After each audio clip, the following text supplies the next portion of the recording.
Olá, amantes da história e curiosos de plantão. Bem-vindos ao nosso canal. Hoje vamos embarcar numa jornada fascinante ao coração do Brasil colonial, para desvendar como um metal brilhante não só construiu fortunas, mas também forjou a identidade e o futuro de uma nação inteira. Preparem-se para conhecer a história do ouro que mudou o Brasil para sempre. Pausa breve. Tudo começa no finalzinho do século XVII. Imaginem um Brasil imenso, um gigante adormecido, cujas riquezas mais profundas ainda eram um mistério. O poder econômico da colônia estava concentrado no Nordeste, com seus vastos engenhos de cana-de-açúcar, mas nas serras de uma região que viria a ser chamada de Minas Gerais, um segredo estava prestes a ser revelado. Um segredo dourado que iria virar o jogo. A descoberta de vastas jazidas de ouro deu início a uma das maiores corridas pelo metal precioso da história da humanidade. A notícia se espalhou como fogo em pasto seco. De repente, Minas Gerais se tornou o Eldorado brasileiro. Uma verdadeira avalanche humana desceu sobre a região. Aventureiros em busca de enriquecimento rápido, colonos portugueses sonhando com uma nova vida e, tragicamente, milhares de africanos escravizados, trazidos à força para o trabalho desumano nas minas. Homens e mulheres, de todas as origens e cantos da colônia e do mundo, foram seduzidos pelo brilho do ouro. Vilas que antes eram pacatas e isoladas, como Vila Rica, hoje Ouro Preto, Sabará e Mariana, explodiram em população, tornando-se centros urbanos efervescentes, cheios de vida, conflitos e oportunidades. O ouro jorrava das minas, dos leitos dos rios, das entranhas da terra. Parecia uma fonte inesgotável de riqueza, mas onde há riqueza, o olho do poder não descansa. A coroa portuguesa, percebendo o potencial gigantesco daquela descoberta, não demorou a estender suas mãos gananciosas sobre a produção. Para garantir sua fatia do bolo, Portugal implementou um sistema fiscal sufocante. O mais famoso e odiado de todos os impostos era o quinto. 20%, ou seja, 1/5 de todo o ouro extraído. Pertencia, por lei, ao rei de Portugal. Para fazer valer essa cobrança, foram criadas as casas de fundição. Todo o ouro encontrado em pó, ou pepitas, tinha que ser levado até lá, onde era derretido, transformado em barras e marcado com o selo real. Só depois de descontado o quinto é que o minerador recebia de volta sua parte. Era uma sangria constante de riqueza, um fluxo dourado, que cruzava o Atlântico para financiar o luxo da corte portuguesa, construir palácios e igrejas na Europa e pagar as dívidas de Portugal, especialmente com a Inglaterra. Enequanta, isso a colônia que produzia toda essa fortuna via muito pouco desse retorno. A pressão sobre os mineradores era imensa. A busca por novas veias de ouro se intensificava a cada dia. As técnicas de mineração, embora rudimentares, evoluíam para extrair o máximo possível da terra. Mas essa opulência tinha um preço altíssimo. Para a grande maioria da população, especialmente para os escravizados que eram a principal mão de obra, a vida era um ciclo de exploração, miséria e sofrimento. O contraste era brutal e visível nas ruas.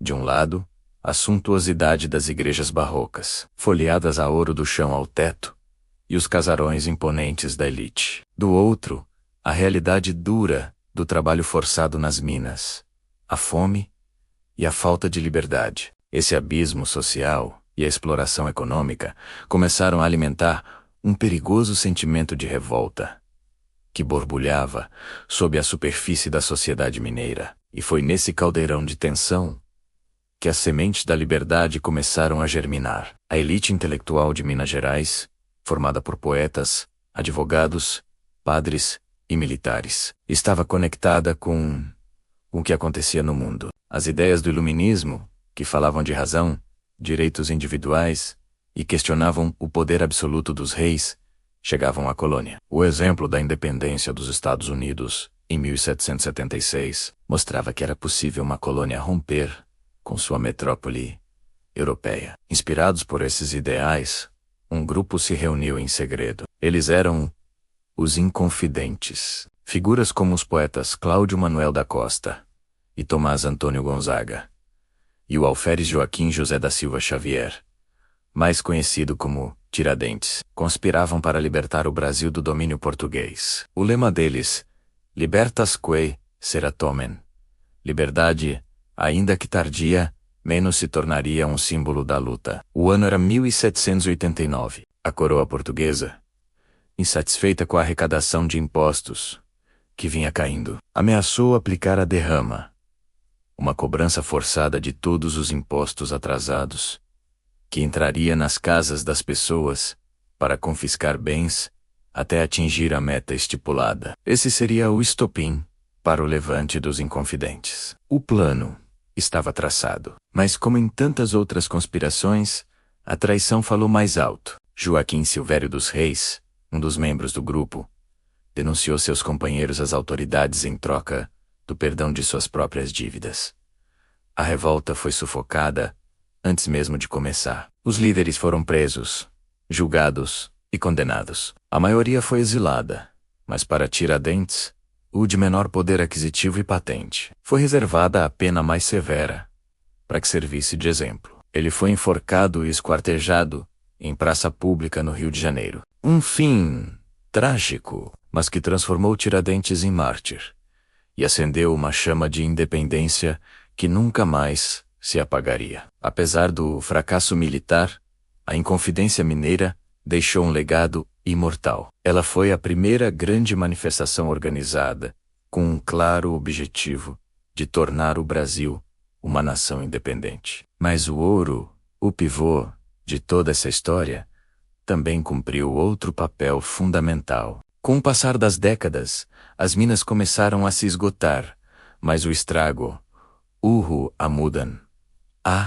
já estava feito. O ciclo do ouro provocou uma mudança tectônica no eixo de poder da colônia. Antes, toda a tensão econômica e política estava no Nordeste, com o açúcar. O ouro, no entanto, transferiu essa importância para o Sudeste. O Rio de Janeiro Porto, por onde o ouro era escoado, para a Europa tornou-se a nova capital da colônia em 1763. E toda a região sudeste começou a se desenvolver de forma acelerada, um processo cujo impacto sentimos até os dias de hoje na configuração econômica e política do Brasil. O ouro não apenas construiu igrejas e financiou impérios. Ele redesenhou o mapa do poder no Brasil. E assim, a febre do ouro, que começou com a ambição de poucos, acabou por despertar a consciência de muitos, plantando as sementes de uma nação e moldando o futuro do Sudeste e de todo o Brasil. Uma história de brilho, ganância, luta e legado. Muito obrigado por me acompanhar nesta viagem no tempo. Se você gostou de descobrir mais sobre a nossa história, não se esqueça de deixar o seu like, se inscrever no canal e ativar o sininho para não perder os próximos vídeos. Até a próxima!